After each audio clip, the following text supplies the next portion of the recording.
our final panel discussion today before we head for the award ceremony. The topic today is Future Ready, Preparing Today's Learners for Tomorrow's Workforce and Skills. For this, we have a very good lineup of our esteemed panelists. We would like to call Professor Dr. Tabrez Ahmad, Founder and President, Technolex and former Vice Chancellor, GD Goenka University, Gurugram, who is the moderator of the session today. Burcu Aydin, Director, Student Affairs Department, Gulf Medical University, Ajman, UAE. Mehrdad Mohasses, Director, the Center for Teaching and Learning, Amity University, Dubai. Dr. Zeenath Khan, Founding President, ENAI, WG Center of Academic Integrity in the UAE and Program Director and Assistant Professor, University of Wollongong, Dubai. Kanwar Tushar Punj, Pro-Chancellor, Sri Sai University, Himachal Pradesh. And Mr. Raman Batra, Executive Vice President, Noida Institute of Engineering and Technology, Greater Noida, India. I would like to give away the stage to Dr. Tabrez Ahmad, Founder and President, Technolex and former Vice Chancellor, GD Goenka University, Gurugram, the moderator of the session today. So let me first thank the Elets for organizing this great event and giving the chance to all of us to speak on a very important area to explore today. Also, let me see people have increased in the number. In fact, I was worrying that who will be listening us. So I'm very happy to see number is growing even in the last session. So thank you all of you for joining this session. I'm happy to have the great speakers for today in this session. And topic for today is that future ready, preparing today's learners for tomorrow's workforce and skills. Very, very important area to explore because the way the market is changing, we must think about that, how we have to going to train the student. This will be fully ready for the future. For that, I have the great panel for today. We have Mr. Raman Batra will be joining this session. Thank you for joining. We also have Burcu Aydin, Director, Student Affairs, Department of Gulf Medical University, Ajman. Thank you for joining. We also have the Mehrdad Mohasses, Director, the Center for Teaching and Learning, Amity University, Dubai, UAE. Thank you. Also, we have Dr. Zeenath Khan, Founding President, and also she is the Assistant Professor and the Program Director for Wollongong, Dubai. Thank you. We also have Kanwar Tushar Punj, Pro-Chancellor, Sai University, very young Pro-Chancellor. So thank you for joining this session. And also thank all of you for joining this session. Let me just give the opening remarks of that this topic is very, very important because if you see about that how we are fast changing and we have seen that during the pandemic that how we have suffered because of the non-readiness. So only those universities, colleges who are fully ready about and also having experience of handling the online system, online journals, online education, and also use of technology, they could survive. So during pandemic, only 30% universities, colleges could survive. 70% suffered a loss for 2 years, and those student faculty will be having a lot of blog spot in their life because the way it was done, you know very well how we have managed all those things. Now going forward, if you see about 2050, when there are going to be education 5.0 and history 5.0, whether we are ready for that or not. So we have just 27 years ahead when we are going to see 2050, when there will be fully kind of 5.0 and industry 5.0. The issue is that what should be the preparation for that and how we have to change our curriculum, change pedagogy, and also we are going to how to train the faculty that they will be fully ready, and then how we have to customize the student, how do we have to maintain our infrastructure. If you see earlier, we have to say that anybody has a very good kind of campus. We used to focus on campus, e-campus, physical campus. Now there is no relevance of physical campus, no relevance of the library in fact. We used to see the library, how many books are there. But going to in future, there will be a digital library, there will be an e-campus, and then the issue is that who are fully ready by technology, latest technologies, and then who will be able to survive in the future. I think with these opening remarks and also the way everything is depending on AI. Right now, I am being the person of the IPR. I know very well that how AI is creating lot of great technologies. Sometimes they're crossing the human intelligence. And the issue is that right now, whether we are going to provide the ownership or not. As per the IPR laws, anything made by human being, and also the human being can own the property rights. So anything made by AI is right now is not giving any IPR protection. and then person who is investing behind this technology will be getting the hyper protection. This is not very good, because we have to also realize that how AIs are putting lot of innovative works, and then the issue is that very conflicting about the IPR protection, being the philosophy of the IPR. But in future, we have to realize the innovations by the AI, and the way blockchain is coming up very fast, and also we are going to see how the AR, VR is very strongly playing, and how even the games, video games becoming very, very real in true sense, and how we are going to see the social media is going to be very, very real, and going to replace the human, the kind of empathy.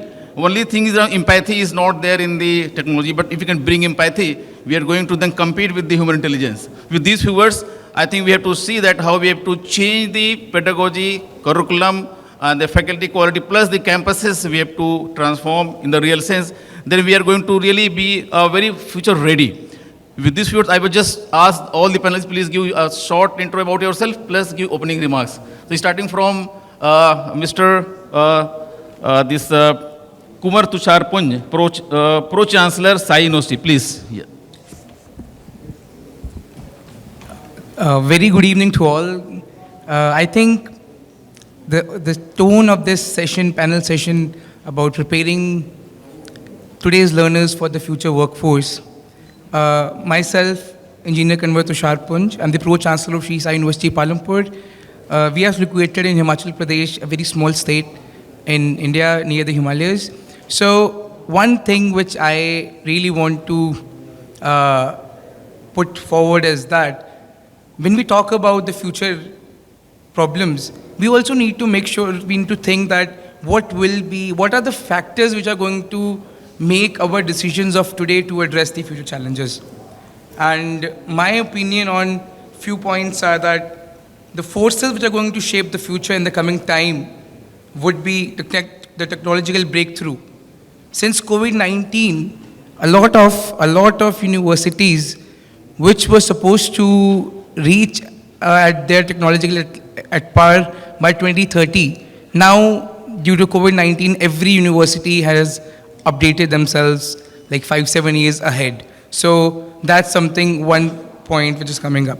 Demographic shifts would also, which are happening around maybe aging nations and also the young nations which are coming in the picture. So that's one point which will also drive our future decisions. Rapid urbanization is one of that. And shifts in economic global power. I think a lot of countries which are coming up, they demand a lot of workforce. Maybe it's in the startup industry or it's in the sustainable development. That's also something which would be we would have to think of. And being social responsible for the climate change, and resources are getting scarce by coming time. So that would also something I would love to touch upon what our thing is. So yeah, so this is something which is in my mind in the coming time. I think we should, after hearing to all the panelists, we'll discuss more on that. Thank you. You want me to? Good evening, everyone. My name is Mohasses. I'm with Amity University. I'm Director of Teaching and Learning.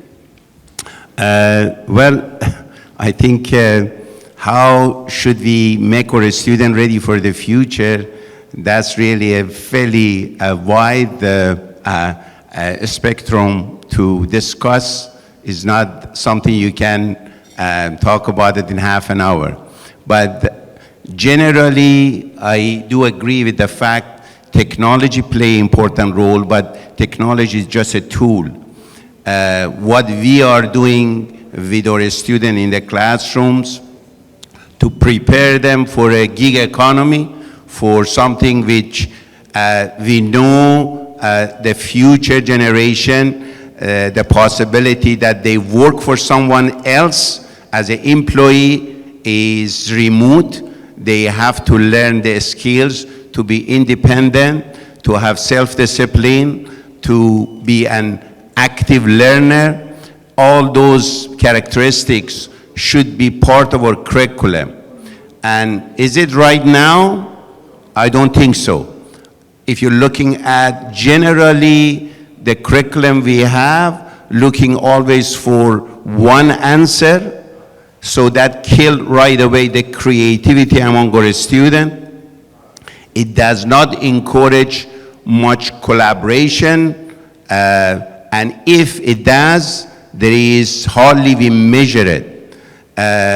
Overall, we really struggling to embed soft skills in our curriculum and assess soft skills in our curriculum.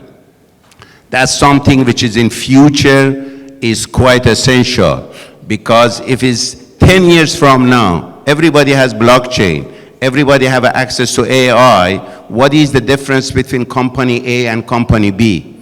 Is not on the technology, because now technology everybody has, is on the people, and those skill set we have to teach to our student that, as I said, we, as a generally, all higher colleges around the world, it's not UAE, it's not India, it's around the world, we all are struggling with that, and we claim we are embedding that in our curriculum, but we do not assess it, and we cannot prove that we are covering it. But that's something I think hopefully we could discuss a bit further on that. Thank you. So thank you, Mehrdad. Mr. Very nicely mentioned that there must be having the soft skill plus the active learners that they have to customize in time. So thank you very much for the great thoughts. Let me request the next speaker, Mr. Burcu, Aydin. Please share your thoughts. All right. Good evening, everyone. Thank you so much for having me here. Thank you to Elets. My name is Burcu Aydin. I'm here from Gulf Medical University. I'm the Director of Student Affairs Department. Before coming here, I actually checked with Elets and I said, can I bring 3 of my students or a couple of my students with me? I work at a medical university, so my students are my heroes and they're sitting right there in front of me listening. And what we did was, our topic is workforce and skills of the future. And it's all about in student affairs or in universities. It's just we have to empower our students, and this was my chance. So earlier on the table, we were brainstorming together, and I asked them, what do you think are the skills that we're going to need in the future? And we came up with 3, and we said definitely human judgment, emotional intelligence, and complex decision making. I mean, a lot of the things that we've discussed all day today with panelists, I think our ideas are very much overlapping. We talked about AI and GPT and so forth, but I believe, I'm going to play the devil's advocate and feel that our the skills that we're passing on to each other are definitely vanishing. And we're spending more energy and time on AI and GPT, which there's nothing wrong with that. But as I said, I work in a medical university. We are we're making heroes, professional healthcare professionals, and it's so important for us to pass the skills from human to human. We were discussing that, say one day the electricity is gone, the technology is down. I mean, we saw what happened during COVID. And if we don't pass on the skills from human to human and keep on focusing a lot on robots and AI, there'll be a moment where in a small village in Peru, people, I mean, it's just an example, we will not necessarily have humans with skills because we rely so much on, again, I'm playing the devil's advocate because all day today we've talked about, the importance of technology, digitalization, all that. I'm all for that. But it comes with, there should be some sort of balance and limit to that. That's why I mentioned a skill that we need is definitely human judgment. When it comes to emotional intelligence, empathy and being kind is very important. We find a lot of world leaders who are extremely self-centered and we forget about being kind. And again, this was discussed earlier today and it's truly very important. And complex decision making. I mean, how much a robot can make a decision for us? There'll be a moment where, it won't work anymore. They can just go from yes to no. We are the ones as humans who can make that complex decision. So the bottom line is, I truly believe we should know when to balance and put more faith in human skills and ability. So thank you, Burcu. I think very nicely mentioned that they have to be first good human being, and also must be having empathy and decision making. Very nice points. Thank you very much for sharing your thoughts. Now I request the next speaker, Dr. Zeenath Khan. Please share your thoughts here. Thank you so much, Elets, for inviting me. I'm really honored to be here sharing the panel with the rest of the esteemed speakers. My name is Dr. Zeenath Reza Khan. I'm the Program Director and Assistant Professor at the University of Wollongong in Dubai. And I'm also the founding president for the ENAI Center for Academic Integrity in the UAE.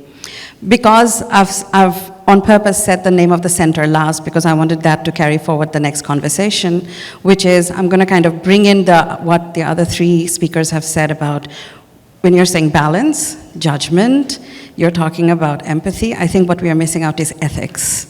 How do we ensure somebody does use that technology ethically? We don't explicitly talk about this with our students. This is a very key skill that we need to teach our students, the way they come to a right decision.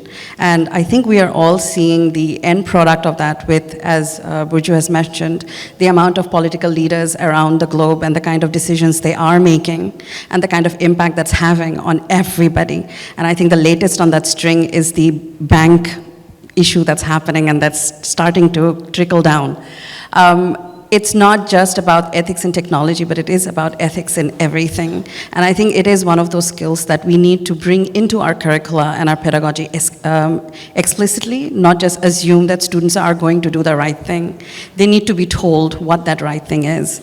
So I think a lot of my discussion today is going to kind of veer towards academic integrity and generally ethics, because the two areas of my research actually is academic integrity and AI ethics. Thank you. Very good evening to all. Myself, Raman Batra. I am representing an IT group of institutions, Greater Noida, India. So if you go and see the punchline of our group is Get Future Ready. So this particular topic is very close to our heart. I find the bigger challenge here is for a student into this generation is not about changing jobs, it's about changing careers. So after pandemic, what we have seen is n number of people have shifted not only their jobs, they've shifted their careers. So this is one thing which is very important that every student should be focused that how to adapt to a changing world of this VUCA. Because this world is changing so fast that keeping pace with the technology has become really, really difficult and challenging for a higher education institute to cope with this. Thank you very much, Raman Batra, for I have seen, I think, a logo of your college. You are mostly focusing on that, how students should be ready for future. So very nicely you selected this particular panel, and also you spoke very well that generally people change the career than job. So if you're changing the career, very serious matter, whether you are really suited to new career or not, and then how you should be driving for that. And then adopting the new situation is very, very important. So thank you very much for all these speakers for giving the initial opening remarks. Let me go back to the real issue that for future ready, I think first thing is that we have to be seeing the curriculum. So how we can design the curriculum to make it the future ready. So I just request the very youngest Pro-Chancellor that how you are focusing your university and changing your curriculum so it can be future ready. Thank you.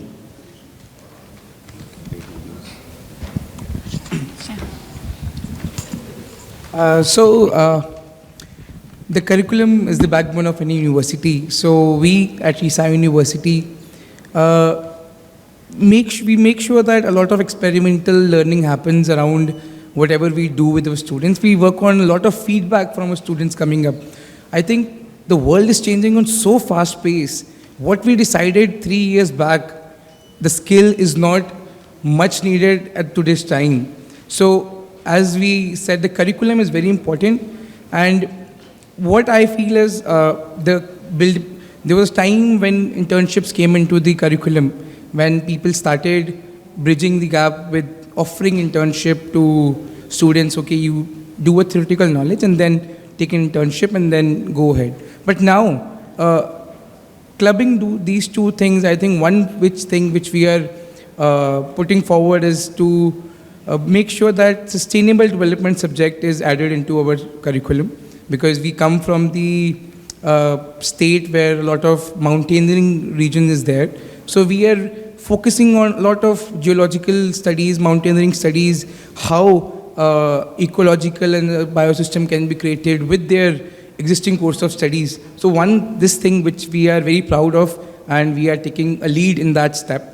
And also the community building. I think it's the future's workforce which is going to give back to your society. So we are making sure that a lot of small pockets of 2 weeks, 3 weeks outreach program as we have designed for our students. They're going out to the community, taking small projects, pilot projects, and then coming back to the university, discussing, and the process is going on. So these 3-4 things which we are focusing on, key points as our takeaway from this curriculum. Yeah.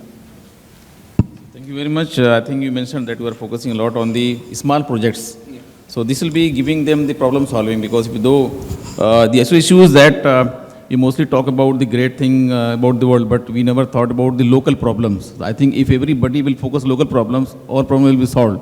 So very nice, I think you have taken approach to solving the local problems by engaging in the small projects, plus you are asking them to be very sustainable in terms of the curriculum. So thank you very much.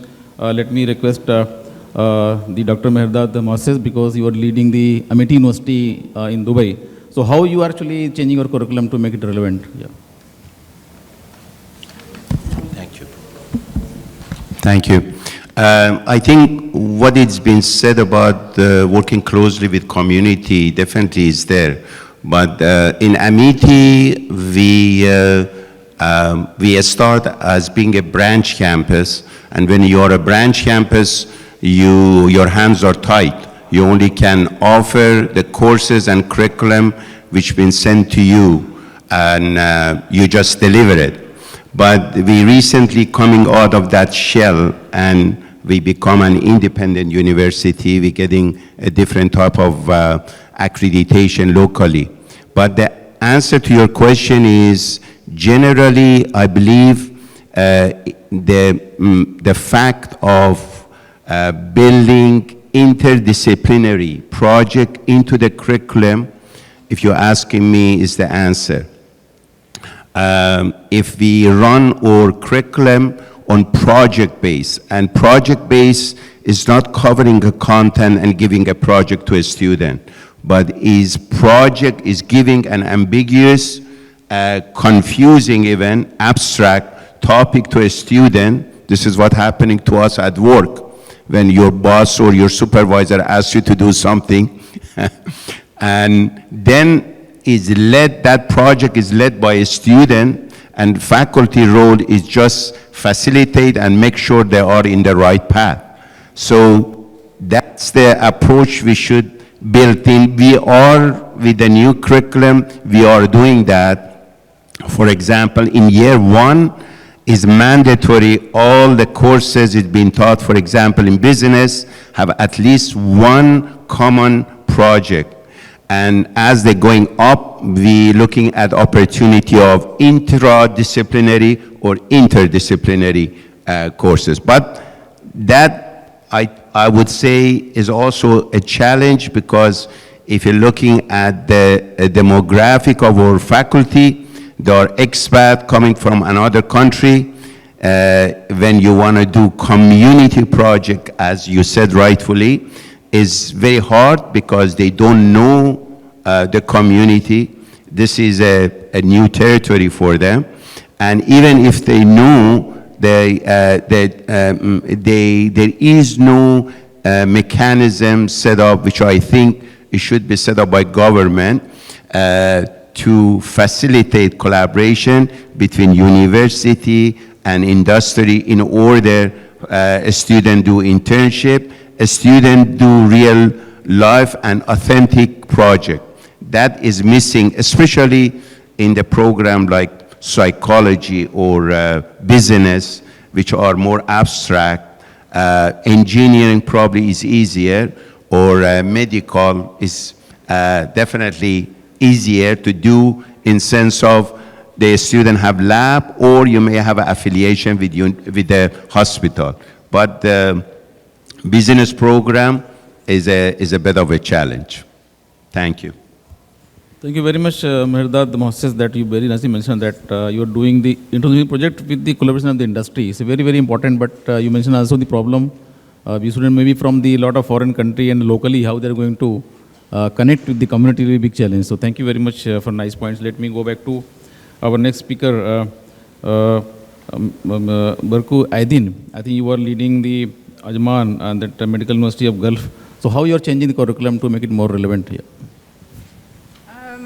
We're not actually changing the curriculum. We're not.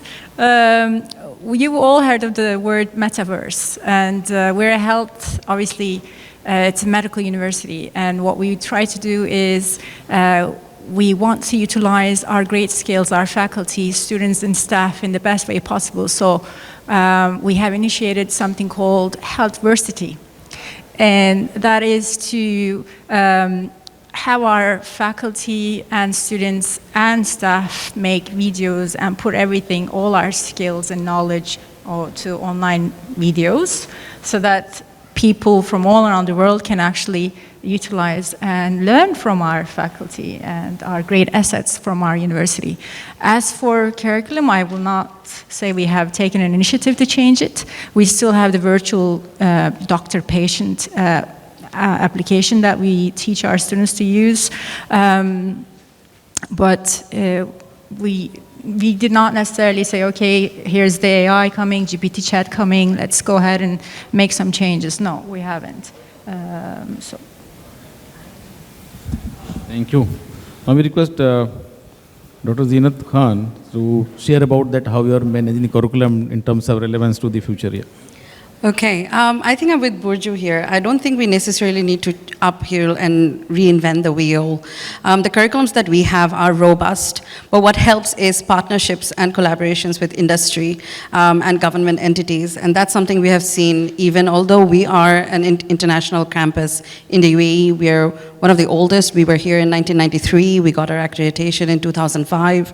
So we've been here probably because of that history, a tremendous amount of collaboration and partnership with existing industries, be it the nursing program that we have, or the business, a variety of business programs that we have, or of course my faculty, which is engineering and information sciences. The other thing that we have really seen work for us, where our curriculum is concerned, is micro-credentials. iGens and millennials have very little patience to sit through sometimes, 13 weeks of a curriculum to understand something small. So we have partnered with a number of these academies like IBM Academy, Khan Academy, Coursera, and we bring in these micro-credentials into our classrooms as part of a bigger subject, right? So they're getting the work-integrated experience through our partnership with the industries. At the same time, they're getting the future-ready skills from these institutions, and when they're finishing the subjects, they actually have those certifications ready, and they're happily sharing it, of course, on LinkedIn, etc., with the badges. So it adds to that skill set that they're already getting from us in our classrooms. Besides this, again, I'm just going to go back to what I said in my intro. Curriculum doesn't stand by itself. We need to look at it as an entire, in its entirety. And when I say that, I don't mean just like if I'm talking about a bachelor degree. We don't want to just look at the bachelor degree. We want to look at the entire supply chain. Where is our student coming from? And where is the student going? And how do we work with those people in upstream and downstream with our customers to see how that student is eventually going to be ready? So a lot of what happens in schools actually also kind of feed back into our classrooms, and where students go, again, feeds back into our classrooms. Thank you. Thank you, Dr. Zeenath. I mentioned you very rightly that you're collaborating with the very big groups in terms of IBM or maybe other companies for technical courses. But the issue is that how we are going to ensure the skills in the social science courses. I think the big challenge, because unless you have to go to community and also they have to connect and do the real life projects, they cannot Right. get those skills. Yeah. Right. So for that, again, for our Faculty of Business, it's run by a fantastic dean. We have Dr. Professor Jayashree. Again, through their partnerships in the industries, we've got, even in businesses, you're able to bring in the work integrated learning into your classrooms, where, for instance, one of our very successful programs in the industry has to do with marketing students. They work for 13 weeks with 50 plus organizations developing marketing plans for those businesses. Those businesses attend the final presentations and select those proposals as part of their marketing plan and take it back. So that's students getting experience right in the classroom. They don't even have to go and get an internship with a company to actually develop that skill. Thank you. Thank you, Dr. Zeenath. Now I request Raman Batra. I think I mentioned your logo says "Get ready, get future ready." That's how your slogan. Very attractive kind of feature you have. I think your curriculum might be fully designed in terms of the future readiness. Can you share your real kind of experience that why you thought that you'll be putting the "Get future ready" in the logo, plus how you are actually really doing justice by putting your curriculum maybe very kind of dynamic in terms of always changing and also modifying every semester. So we took a multi-pronged approach as far as curriculum is concerned. First disruption, what we did is into our BOS, Board of Studies and Academic Council. Instead of having normal standard is you have a lot of academicians which represent BOS and Academic Council. We said no, there's going to be a industry representations. Plus, they're going to be a happiness coach. They're going to be a spiritual representation. The whole idea of getting happiness coaches, because we wanted to be not only ranked, but we also wanted to become a happy campus where my stakeholders are happy the way things are happening. The spiritual angle came in because today a student gets into a lot of stress and number of suicides in our country has been becoming increasing day by day. So giving that aspect was very important. So we formulated a curriculum which has 5 edges. So we started with the edge called as image edge, where we basically talk about personality of a student. Second was a techie edge, where any technology, any branch, you talk about AI, data science, IoT, cyber, mechanical, electronics, chemical, management. We are connected with the industry where we are doing train and hire training, where as per the requirement of the industry, we are trying to do technical training. Third come is sharpen skill edge. Sharpen skill edge is where we are teaching a student a curriculum which is required for a student. For example, email etiquette. It's so important.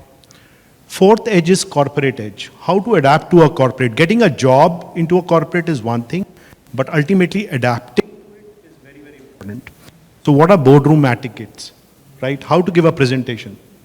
Lastly is a fork edge, where we talk about etiquettes which comes from social. How to give back to a society. What are dining etiquettes? What are sustainable development goals? So we created a 360-degree holistic approach, and it's a credit program, which we run throughout 4 years. And every skill is being measured over different projects we classified into micro, mini, and major. So starting from 2 hours of a micro project, going to a 200 hours of a major project. Yeah, this is what major changes, what we got it done. Yeah. Thank you, Mr. Raman Batra, very nicely mentioning that how you are managing future readiness in terms of the curriculum. Now the big question is regarding the pedagogy. So I was just listening the special lecture by Professor Rao Bamidi Marri. You mentioned very nicely that there is no innovation happening on the pedagogy. Now the whole debate is that how we are going to impart the education, because if you talk about the chalk and talk model, and people used to teach in the Bargat the plants tree, and people became the scientists. Now this model is no more working because we are going to have a lot of innovations in terms of pedagogy. So I'll just very quickly, I want to ask all the panelists, just in 2 minutes, give us that idea, how we are going to transform the pedagogy to make it more relevant and also have more student engagement and more outcome in terms of value addition, so So they'll be learning the future-ready skills in terms of pedagogy, and also faculty is also fully trained properly and use technology properly. So they'll be able to have a lot of self-learning, and also they should be syncing to their own kind of the interest plus their own in terms of their own skill sets, and also their future career planning. It must be synced. They'll be able to have more outcome. So in terms of pedagogy, how all of you in your universities ensuring that it is properly imparted and have a lot of engagement, more value addition. Starting from the Pro-Chancellor, Mr. Tushar Punj. So the pedagogy which we are following is, I think, 3-4 points which comes to my mind is that we need to make sure we start training our students. So for the future, when we talk about future, the students are making poor decisions in the coming time. It's not about pedagogy. We need to make sure it also connect with the psychological angle of what they are being taught. Whatever comes in the time, if they're not making good decisions, because so much information keeps coming in to the students every time, and I think with 5 years down the line, a lot of information keeps coming in. If they don't process that fast, I think they're going to be an analysis paralysis condition for the students. So the pedagogy has to hit the decision-making skills of the students. Also, whatever they are being taught, there should be a digital literacy into their working style. If we think about down the line, everything has to revolve around digitally. Maybe it's from our admission process, it's our alumni connect, it's our day-to-day operations at the university. Everything technology is coming in. Then why not, when a student goes out, why don't they have a digital portfolios, I would think. So digital literacy is something which we really need to touch on. And also, in the coming time, the pedagogy would also focus on not survival of the toughest, but survival of the quickest. Because whoever takes right technologies on their board will be able to sail their ship in the coming time. So I think these 3 topics I would like to cover. One is decision-making skills, digital literacy, and also quickly they take technology with the changing trends. Yeah.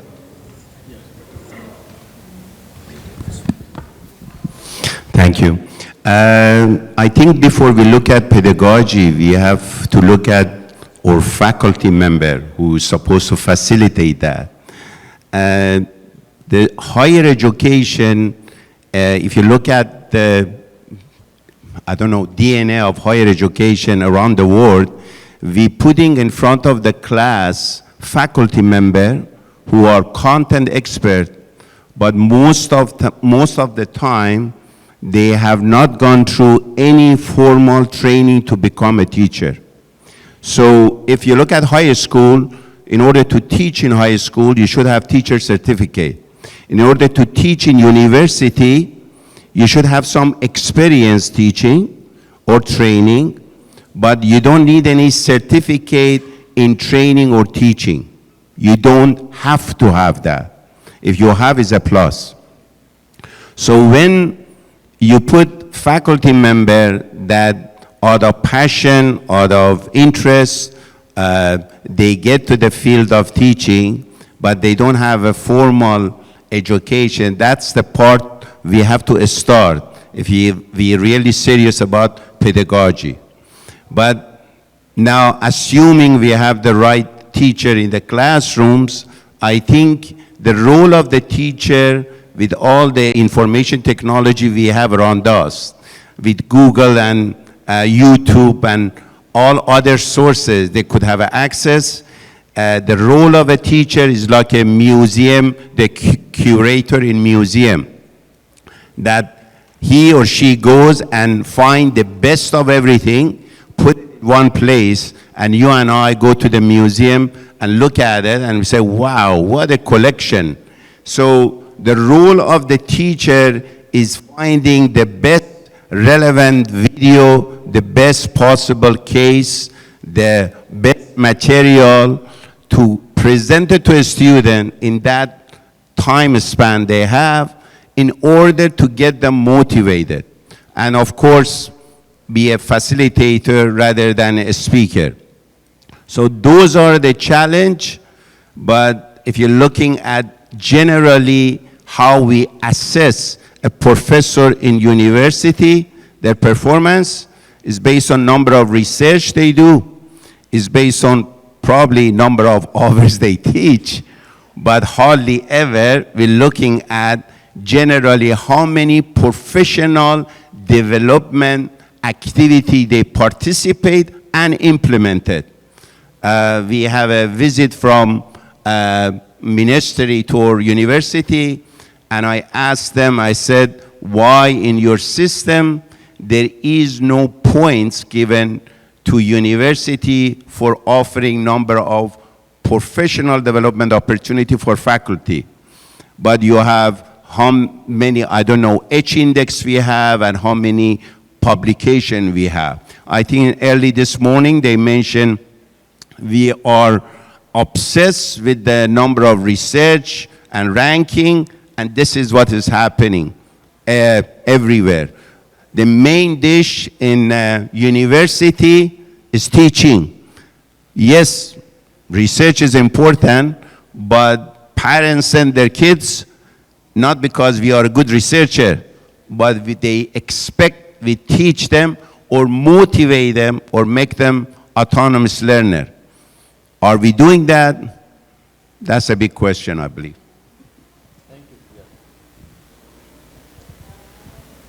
Oh, I think my colleagues covered everything on pedagogy. I don't know what to say at this point. Well, see, again, I'm going to refer back to my university, which is a medical university. A lot of the times our students would start with theory, and then they move on to practice. It's always hands-on. It has to be. It's aligned with our curriculum that we teach our students the theory, and then they go out and practice in the hospitals or the pharmacies. So as for faculty, of course, we try our best. I mean, I'm in the student affairs, but I see our colleges trying their best so that our faculty is always up to date and they know the newest technology. Because as my colleague said, people don't necessarily know how to pass their knowledge. Just because you have the content knowledge doesn't mean you know how to actually teach it.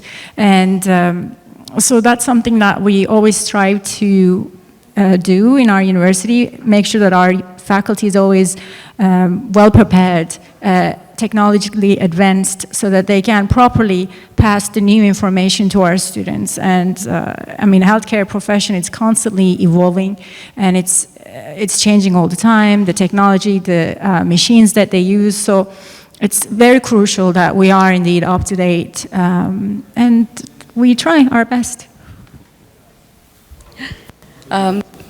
Thank you so much. I think you're right. If you really think about pre-service, in-service training for higher education teachers, how many opportunities do you as educators actually get? Let me ask you a different question. How many of you would personally feel really upset if you found a student in your class cheated? And this is actually a question for the audience. Show of hands. Quite a few, right? But here's the thing though, it's not personal. And no one's telling us that.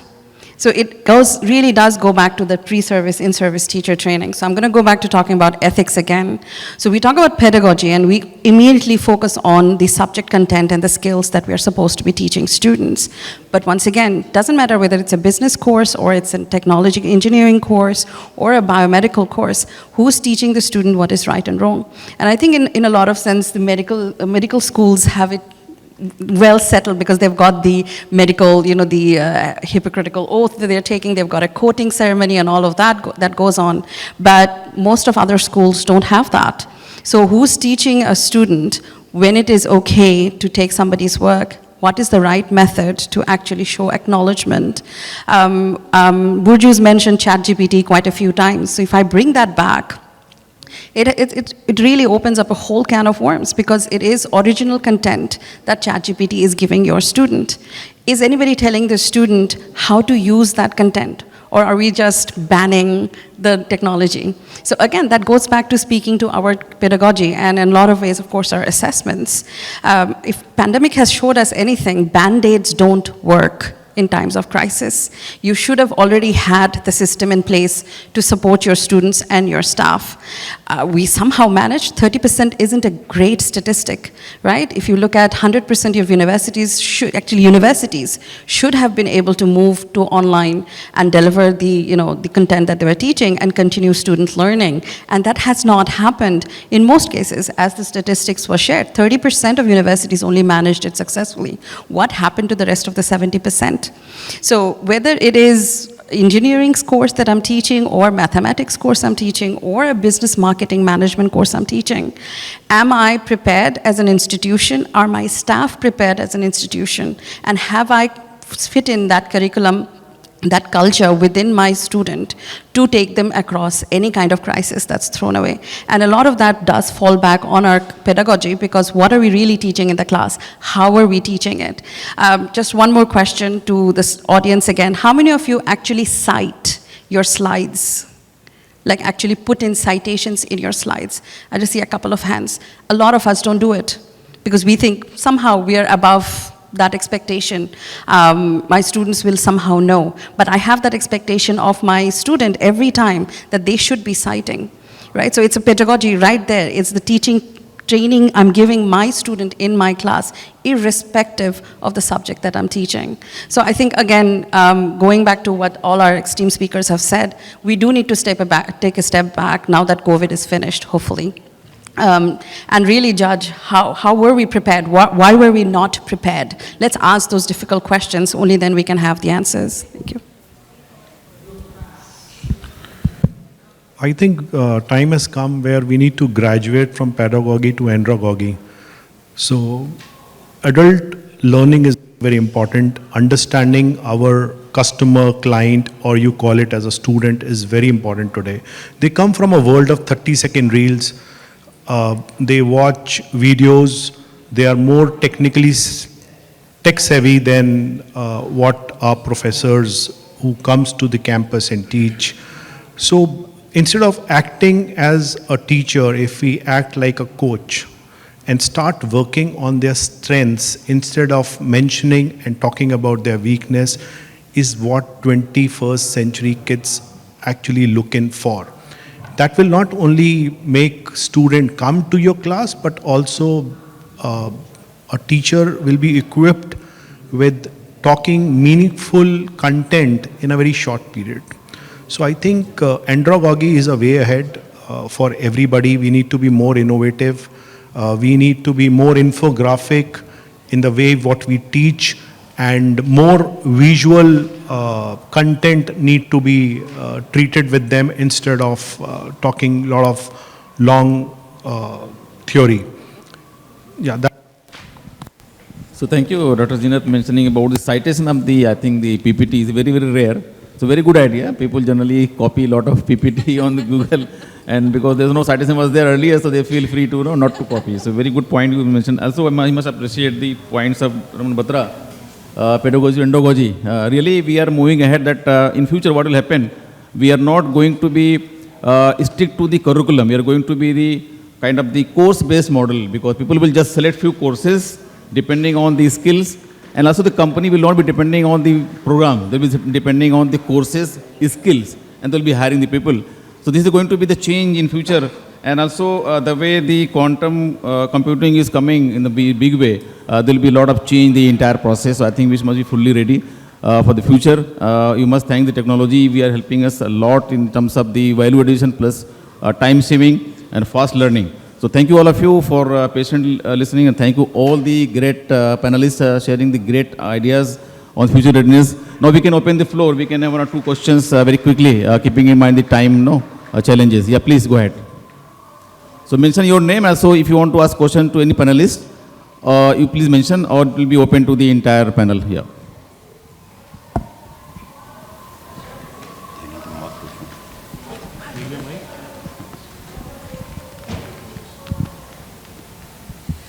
I'm actually telling my students to ask questions, so there's going to be a question. There's a reason I brought them, so let them fire away and ask questions. Thank you. Hello? Yeah. Myself, Abbas. I have 2 questions here. One is for all of you, in fact, or you can give me the solution. Firstly, when we talk about the AI, and then when we talk about ethics, and then again the career change. So these three are different aspects. But are we focusing more on towards the high school students or university students, or focus is more on the corporate world for AI, ethics, and the career change? The second question is, when we talk about the teachers training program, are we really serious on this? Because most of the schools or colleges or universities, can you hear me? We can't hear you properly, sorry. No? Give it a moment. Should I repeat it again? Yes. Okay. You're clapping really loud. No problem. The first question was, when we talk about AI and then the career change and then the ethics, so are we focusing more on towards the high school students or the university students or on the corporate world? For this one, AI, career, and the ethics. The second question is, when we talk about the teachers training, are we really serious on this? Because if we are serious, of course we will send a notification to the ministry to provide the teachers training program. Or we will make one organization which focus only on teachers training program before they enter into the classrooms. Are we really serious on this? I think very clear when talking about the career, we are talking about the higher education, because it is going to the finishing school, they should be fully ready for the corporate world or maybe for any employment. So we are talking about the higher education.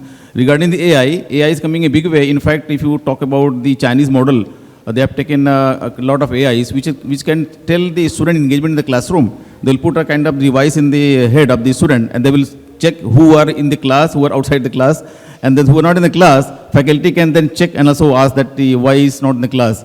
So this way I think it will be a very great effort to engage the student in the classroom. But regarding the kind of the faculty readiness is a case-to-case basis depending on the some already good universities always hire fully ready faculty and also a kind of a little FDP they can be fully ready. But some of the universities may not be able to get the good quality faculty, not fully ready. They have to do a lot of efforts, the market readiness. And if you talk about the Indian system, whether NIRF or NAC, they're focusing a lot on the FDP, how many you organize, when you organize, how they're fully ready, what is the qualification. I think it is all the kind of interconnected things to provide the quality education for the market readiness. So I think if anybody want to share your thoughts, you're open, yeah. Sorry, so the first question was you wanted to, whether AI, career change, and ethics? Ethics skills, yeah. Yeah, what about these three? Yes. How are they related, or no, who should we focus on? Somehow he has answered for one, Yeah. and then the second is the ethics, which is you have to talk about. Okay. The ethic has to be on towards in the higher education, Okay. or you're Okay. talking about the corporate world. Okay, got it. So, as I mentioned in my speech, we cannot look at any one segment individually because we don't work in silos, right? We are not islands. Universities are not islands. Schools are not islands. The corporate sector definitely isn't. So we cannot say, okay, we will only teach the high school students AI ethics and we've done our part, because that's not true. Right? Because when they move into higher education, they will be faced with a different type of AI ethics in their daily lives, in their education sector. So they need to be told constantly about what is right and wrong. When you go to the corporate sector, that's a whole different story again, right? So when we talk about AI ethics, we aren't just talking about the usage of it. We are also talking about the development side of it. People who are developing AI, are they crossing the line? ChatGPT, OpenAI realized instantly when they brought out ChatGPT the issue that was going to happen with education.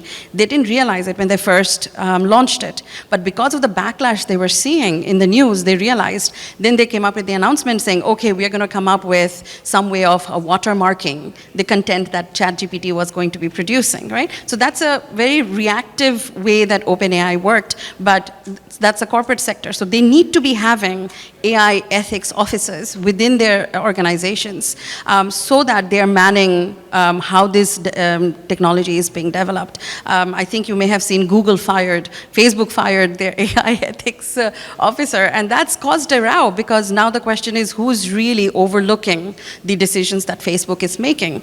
Facebook, particularly when it comes to AI, has had terrible track record in terms of what they have done with the technology, the way they have actually looked at all of us as users, used us as guinea pigs in their research without informing us, changed the way we use or look at ads and news, and then have tried to give us more of that if we are more upset or we are happy, etc. So definitely organizations also need that, but where are they going to get that? Each of those people working in a corporation is an individual who graduated from a university somewhere. So universities need to have explicit courses that are teaching them AI ethics. Same thing trickles back to high school. By the time they've come to university, if they think that's when I'm going to first teach them, I'm already very, very late. So I think we need to look at the whole supply chain as one, and not as just one individual entity, that higher education or schools. Thank you. Anybody else?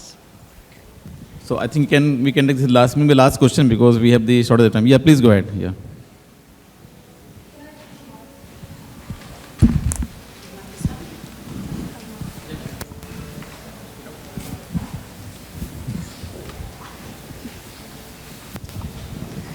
Good evening. I'm from Gulf Medical University, so I'm a student there.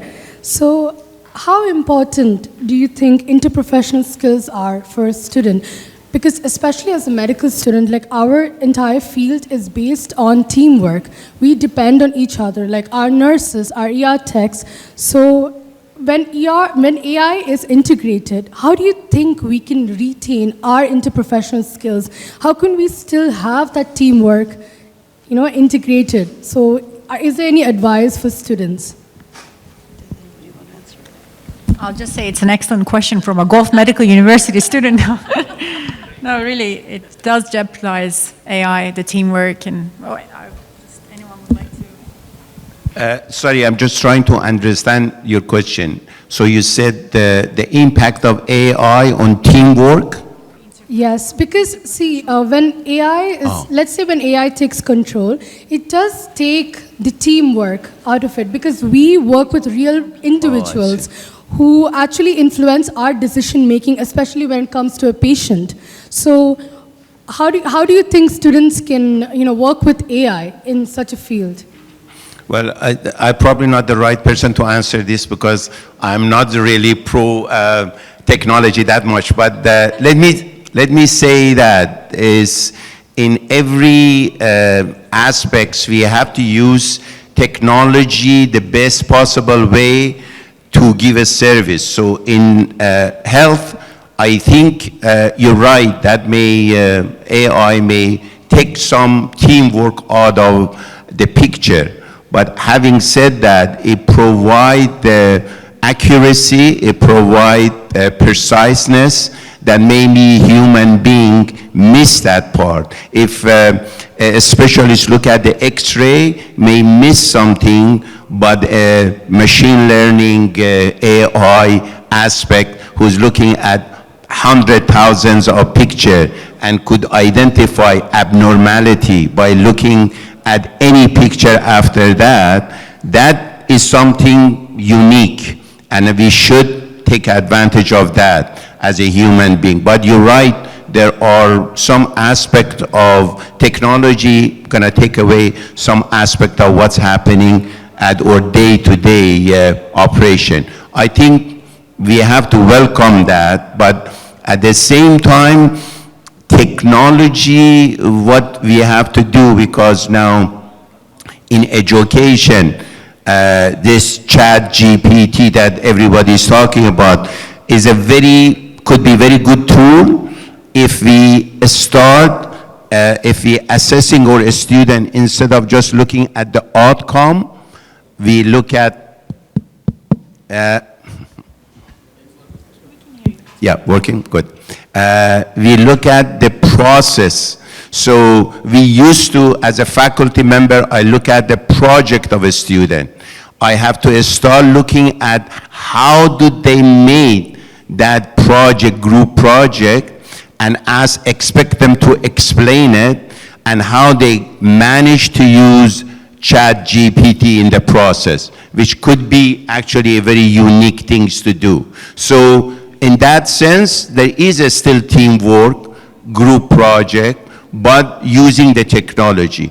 But in some aspect, as you mentioned, technology gonna replace that. We have to work closely with the technology. Thank you. I think you're Thank you trying so to much. ask the question about the empathy. Because in medical science, very important thing is how doctor is, if doctor will properly to the patient, I think half problem will be solved. But if you talk to, manage all things by AI, you cannot successful. That's why the AI has limitations. That's why you cannot replace the doctors fully. So doctors' empathy is very important in medical science. So that's why I think AI has limitations in terms of the empathy. So thank you asking very nice questions. Yeah, please. Okay. So I'll hand it over to Sir in a second. I think we're giving too much credit to AI as technology. It's reached nowhere close to human intelligence. It's really just trained. It has a set of data that it's trained on, and then it just gives you feedback based on that. So the question that you've asked, you need to remember AI hallucinates. That means it very confidently gives you wrong answers. And the second thing is that it has bias in the training data that it has. So remember that you can't just completely depend on AI. It's just a tool for cognitive offloading, and that's about it. I like to more engineering backgrounds. My parents are doctors, so also into a medical university, so I understand this. So my wife is an MD radiologist, and we recently got into a AI-based tool which normal reporting of X-rays automatically. Wherever the critical case is, it is being referred to X doctor. So ultimately, it is complementing the field. Second, the students have been studying into the medical university. Normally, you need to perform a lot of experiments on a dead body. Finding a dead body in a country like India is very difficult because of religious reasons. We need to have simulated AR,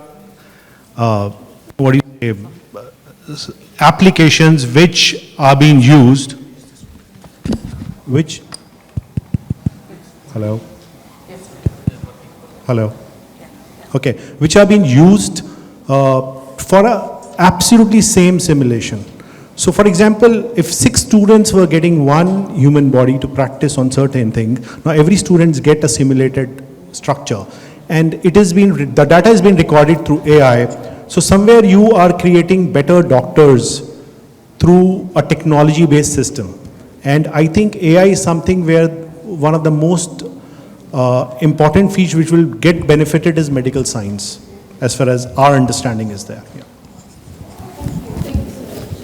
So due to positive time, I think we have to close these sessions. So thank you all of you for asking great questions and listening very patiently.